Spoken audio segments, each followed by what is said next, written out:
அற்ற குலத்தின் அருநீர் பறவை போல் உற்றுழி தீர்வார் உறவல்லர். அக்குளத்தில் கொட்டியும் ஆம்பலும் நெய்தலும் போலவே ஒட்டி உருவார் உறவு. அப்படிங்க வறுமை அல்லது ஆபத்து காலம் அப்போ நம்ம விட்டு நீங்குபவர்கள் உண்மையான நட்போ உறவோ அல்ல. சூழ்நிலைகள் மாறினாலும் மாறாத அன்போடு நிலைத்திருப்பவர்கள் கொட்டியும் ஆம்பலும் அது மாதிரி அவர்களே உண்மையான உறவுகள் அப்படின்னு. இந்த வாழ்க்கையில் மனித உறவுகளை காட்டிலும் மலினமான உறவுகள் இருக்கவே முடியாது. ஏன்னா எதிர்பார்ப்புகள் அதிகம். எதிர்பார்ப்புகள் இருந்தால் ரெண்டு இருக்கும், ஏமாற்றும் இருக்கும், ஏமாற்றப்படுவதும் இருக்கும், ஏமாறுவதும் இருக்கும். விலங்குகளிடையே அது கிடையாது. அதனால் அப்படி ஔவையார் சொல்கிறாங்க, அதனால தான் அண்ணன் என்னடா தம்பி என்னடா அவசரமான உலகத்திலே ஆசை கொள்வதில் அர்த்தம் என்னடா காசில்லாதவன் குடும்பத்திலே. மாஸ்டர்லி லைன்ஸ் என்ன கேட்டிங்கன்னா, ஏன்னா இந்த உலகத்தினுடைய பாஷை காசு தான். என்னதான் நீங்கள் சொன்னாலும் சரி காசு தான். அவரே கேட்குறாருல ஒரு, ஏன்னா இந்த கல்வியா செல்வமா வீரமா வருமே அதில் கேட்பார், படித்தவன் கருத்தெல்லாம் சபை ஏறுமா, பொருள் படைத்தவன் கருத்தானால் சபை மீறுமா. ஆமா, படித்தவன்லாம் ஏழை சொல்ல அம்பலம் ஏறுமான்னு கேட்ட காலம் போய் கவிஞர் படித்தவன் சொல்றதெல்லாம் சபையில் எடுபடுமா. ஆனால் பொருள் படைத்தவன் ஒரு பணக்காரன் அது சொல்லும் பொழுது சபை மீறுமா, எல்லாம் ஆமா அவன் கரெக்ட் எல்லாம் தெரிஞ்சு கரெக்ட் தான் அப்படி.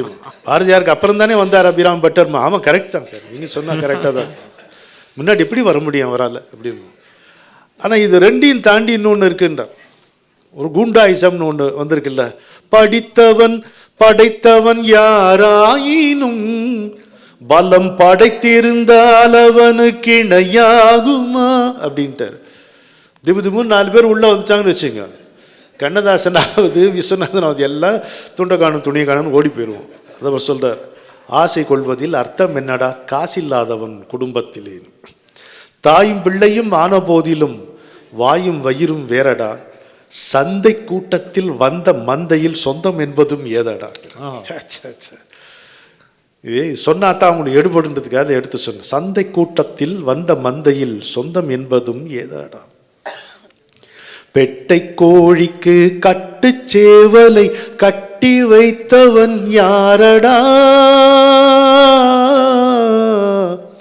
பெட்டை கோழிக்கு கட்டு சேவலை கட்டி வைத்தவன் யாரடா, அவை 8 குஞ்சுகள் பெற்றெடுத்ததும் சோறு போட்டவன் யாரடா. மேனேஜ்மெண்ட், சோறு போட்டவன் யாரடா. அண்ணன் என்னடா தம்பி என்னடா அவசரமான உலகத்திலே, ஆசை கொள்வதில் அர்த்தம் என்னடா காசில்லாதவன் குடும்பத்திலே. வளர்ந்த குஞ்சுகள் பிரிந்த போதிலும் வருந்தவில்லையே தாயடா.